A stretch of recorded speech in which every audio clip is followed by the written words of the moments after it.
Бәріңізге ассалаумағалейкум. Болат Назарбаевтың хал үстінде жатқан рас па? Ол қандай дертке шалдыққан? Тұңғыш президенттің туған інісі сонда қазір қайда?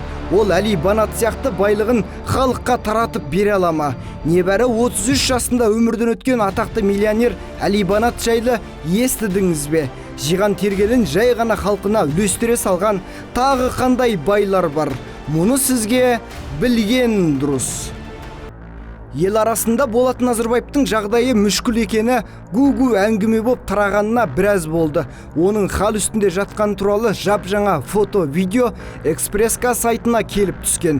Порталға әлдебіреу жолдаған фото-видео материалға қарағанда Болат Назарбаев Алматыда немесе Алматы облысында көрінеді. Инсайдердің хабарлауынша Нұрсұлтан Назарбаевтың інісі өңештің қатерлі ісігі, яғни рак ауруына шалдыққан. Дәрігерлердің сөзінше түрлі созылмалы дерті бар Болат Назарбаевтың жағдайы тым мүшкіл. Сайтқа ақпарат берушінің айтуынша, Болат Назарбаев бұған дейін Германия, Израильде ем алған. Сол уақыттарда дәрігерлер қарсы болса да, оны Қазақстанға алып келген.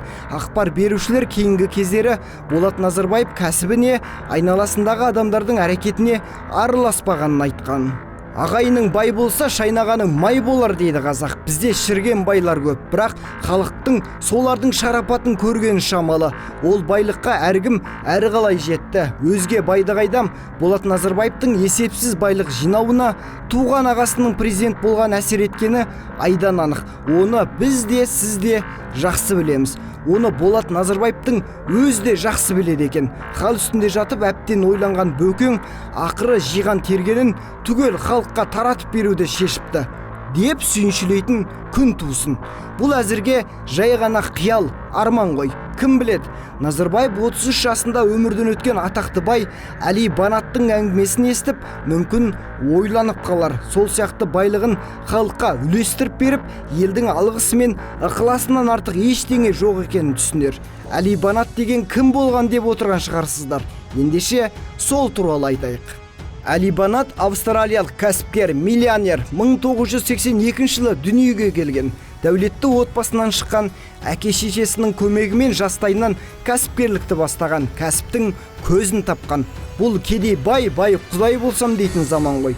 Кәсіпкерлікте тасы өрге домалаған Али Банат та миллионерлерше өмір сүрген. Қолына $60,000 сағатын таққан, астына $600,000 көлігін мінген. $6 миллион хан сарайындай зәулім үйде тұрған, яғни ішкені алдында, ішпегені артында болған. Сөйтіп жалғанды жалпағынан басқан, бірақ бір күнде оның өмірі 180 градусқа күрт өзгерген. Али Банатты өткен шақты айтып отырмыз, өйткені шыққан тегі палестиналық Австралия азаматы 33 жасында қатерлі ісік ауруынан қайтыс болды. Дегенімен қамшының сабындай қысқа болған ғұмырының соңғы жылдарын мәнді өткізді. Бар байлығын мұқтаж жандарға таратып берді. Осылайша оның артында өшпейтін өнегесі қалды. Тарқатып айтайық. 2015 жылы 30 жастағы табысты кәсіпкер дәрігерлерден обыр ауруына шалдыққаны жөнінде жайсыз хабар естиді. Ақ халатты абзал жандар 7 ай ғана өмірі қалғанын жасырмай айтады. Басқалар сияқты бар байлығын ғұмырын ұзарту үшін қымбат емге жұмсауға болатын еді. Бірақ санаулы қалған ғұмырын құлшылықпен өткізіп, халықтың алғысын алуға жұмсайды. Бұл өмірге қалай келсең, жалғаннан солай өтесің. Ол жақта қасыңда әкеңде, шешеңде, бауырыңда, досыңда болмайды. Жинаған байлығыңда қалады. Артымызда қалатыны өнегелі ісіміз ғана деген миллионер әлемнің барша мұсылмандар атты қайырымдылық қорын құрады. 30 жасқа дейін жиған тергенін қайырымдылық қорға аударады. Кәсіпкер бастамасына басқа да қалталы азаматтар үн қосады. Қорға материалдық қолдау көрсетеді. Али Банат пендеде ажалға қарсы тұрар күш жоқ екенін ұғынып, өмірі үшін күреспейді. Ауруханаға жатпайды, күш қуаты сарқылмай тұрғанда жасыл қорлықтан қара қорлыққа аттанады. Алыстағы Африка халқының тұрмысын түзеуге атсалысады. Оның қайырымдылық қоры кедей елдерде ондаған мешіт, мектеп, аурухана салды.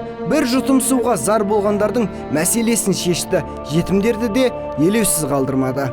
Айықпас ауруға шалдыққанын естігенде Али Банаттың салы суға кетпеген. Керісінше, обыр Алланың маған жіберген сыйы, жаратқан осылайша маған өмірдің шын мәнін ұғындырды, көзімді ашты деп қабылдаған екен.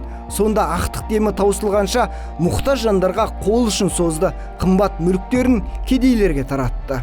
Өмірінің соңғы күндері төсек тартып жатып қалды. Сонда да халықты мейірімділікке, қайырымдылыққа шақырған видеолар түсірді. Халықтың ықыласына бөлінген Әли Банат дәрігерлер айтқан 7 айдың орнына аурумен арпалыспай-ақ 3 жыл мәнді ғұмыр кешті. 2018 жылы 29 мамырда 33 жасында өмірден өтті. Қасиетті Рамазан айында денесі жер қойнына тапсырылды. Онымен қоштасуға Сиднейге әлемнің түкпір-түкпірінен бейтаныс адамдар келді. Жарқ етіп шығып ерте сөнген жұлдыз Әли Банаттың осылайша Абай айтқандай артында өлмейтін сөзі, өшпейтін көз қалды. Игілікті істерін әлем естіп білді. Міне сіздер де естіп отырсыздар. Нағыз жігіт, нағыз мәрт екен деп іштей сүйсініп отырсыздар. Қытайлық актер Чоу Юнфатты көбіңіз білесіздер. Ол да байлығын қайырымдылыққа таратып берген жомарт жанның бірі. Мен қарапайым бақытты адам болуды армандаймын. Өмірдегі ең қиын нәрсе сенің қанша табыс тапқаныңда емес, тыныш, таза ақыл ойыңды сақтап, қарапайым және уайымсыз өмір сүруіңде, депті актер тілшілерге берген сұхбатында. Ол айына $100 көп ақша жұмсайтынын айтты. 17 жылдан астам уақыт бойы бір телефон ғана ұстап, оны тек бұзылғаннан кейін жаңасын ауыстырған. Сондай-ақ ол заттарды көбінесе арзандатылған дүкендерден сатып алатын көрінеді. Мен киімді біреулер үшін кимеймін. Маған сол киімде ыңғайлы болса болды. Соның өзі жеткілікті, дейді танымал актер.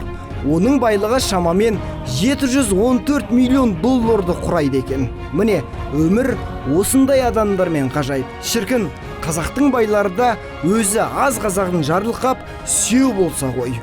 Сіз үшін білген дұрыс.